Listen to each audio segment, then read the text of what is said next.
এ কবরের যাত্রীরা,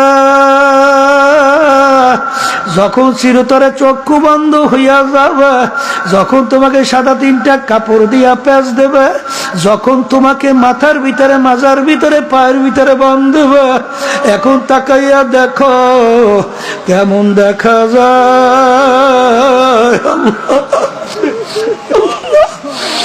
এখন তোমার পীরগিরি, তোমার মুক্তিগিরি, তোমার টাকার গরম, তোমার ক্ষমতার গরম, তোমার সৌন্দর্যের গরম কই কই কই।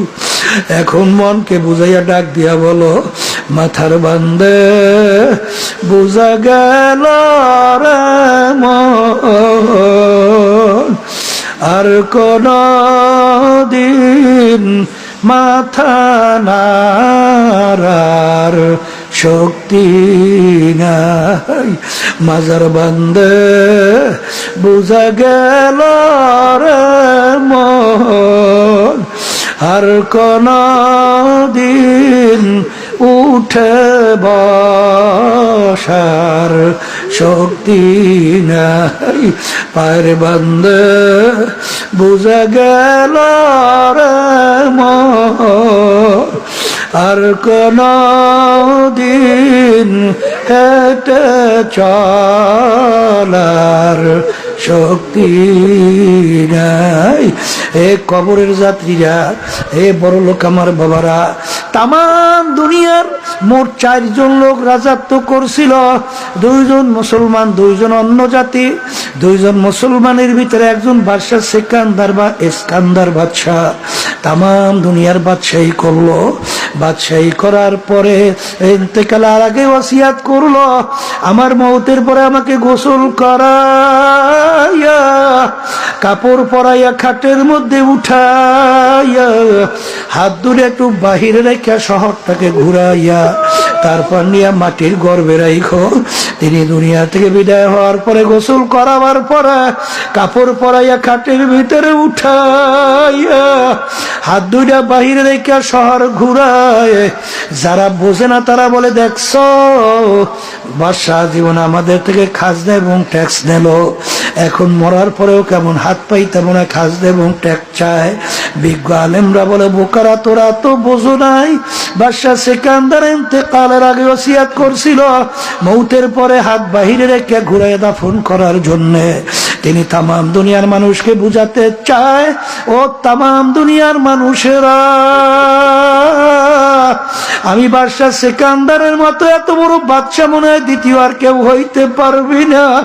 তাম দুনিয়ার বাদশাহী করলাম, কিন্তু আমি যখন কবরে রওনা করলাম, একেবারে 2টা খালি হাত নিয়ে কবরে রওনা করলাম, আর কিছুই নিতে পারলাম না।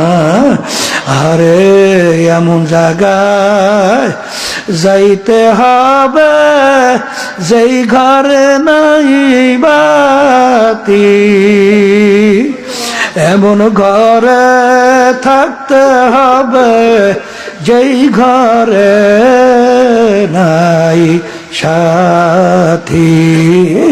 এ আল্লাহর বান্দারা, এ পর্দার আড়ালের মা বোনেরা, আল্লাহ রাসূল সাল্লাল্লাহু আলাইহি ওয়াসাল্লাম বলেন যে প্রত্যেক দিন কবর তোমাদেরকে ডাক দেয়, আর ডাক দিয়া বলে, এই আব্দুল করিম, হে রেজাউল করিম, আনা বাইতুল ওয়াহদা, আনা বাইতুজ জুলমা, আনা বাইতুজ জুর, আমি একাকির ঘর, আমি অন্ধকারের ঘর, আমি পোকামাকড়ের ঘর।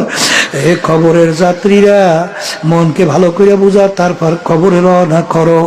বাজান, দুনিয়ার যে কোনো কাজে 5 বার যদি কেউ ঠগা, আবার ওই কাজের ভিতরে চেষ্টা করলে জিতবার আশা করা যায়, কিন্তু একবার যদি কেউ কবরে যাইয়া ঠইগা বস, আর দ্বিতীয়বার দুনিয়াতে এসে আপিল কইরা জিতবার কিন্তু আর আশা নাই।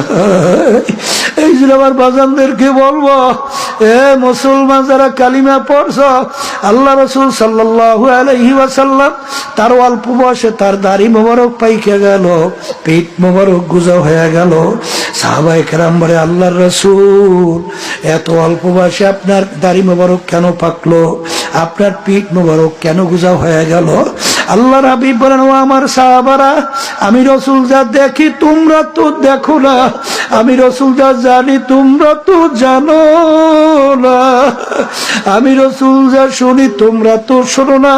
যারা ঠিক মতো 5 ওয়াক্ত নামাজ পড়ে না, যারা ঠিক মতো রমজান মাসে আল্লাহর হুকুম রোজা রাখে না, যাদের উপর হজ ফরজ হওয়ার পর আদায় করে না, যারা ঠিক মতো যাকাত দেয় না, যারা পর্দা আল্লাহর হুকুম ফরজ পালন করে না, যারা সুন্নাত তরিকায় চলে না, যারা হারাম হালাল তমিজ করে খায় না, চলে না, তাদের ব্যাপারে আমার মাওলা যে কবরে কিয়ামতের ময়দানে জাহান্নামের ভিতরে আযাব ও গজবের ঘোষণা দিয়েছে।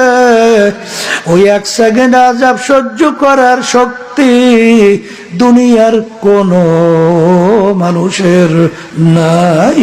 আমার উম্মত কিভাবে ওই জাহান্নামের আগুনে জ্বলবে, এই চিন্তা চিন্তা আমি রাসূলের দাড়ি পাইকে গেল, আমি রাসূলের পিঠ গুজা হয়ে গেল। এ কবরের যাত্রীরা, আল্লাহ রাসূল সাল্লাল্লাহু আলাইহি ওয়াসাল্লাম তার নিজের চিন্তা দাঁড়িয়েও পাকে নাই, পিঠ মোবারক গুজা হয় নাই। কোন দুনিয়ার পিছনে পড়ছ, কোন ক্ষমতার পিছনে পড়ছ, কোন সম্পদের পিছনে পড়ছ, কোন সম্মানের পিছনে পড়ছ। ডাকাইতের দলের সর্দার, তার কত পাওয়ার, ওর দলীয় লোক কোন অন্যায় করলে অনেক সময় গুলি করে মাইরা ফেলায়, ওর পাওয়ার কতক্ষণ? পুলিশের হাতে অ্যারেস্ট হওয়ার আগ পর্যন্ত। যখন পুলিশের হাতে অ্যারেস্ট হইয়া যায়, বুট দিয়া লাথি মারে পাড়ায়, তখন কোথায় যাওয়ার সারগিরি, কোথায় যে সর্দারগিরি। আজকে চক্ষু খোলা দুনিয়ায় পরীক্ষার হলের মধ্যে ধরাকে সরা যারা জ্ঞান মনে করেন না, যা মনে করে তা করেন। এই মাতুব্বারি সর্দারি কতক্ষণ? আজরাইল আলাইহিস সালাতু ওয়াস সালামের হাতে অ্যারেস্ট হওয়ার আগ পর্যন্ত।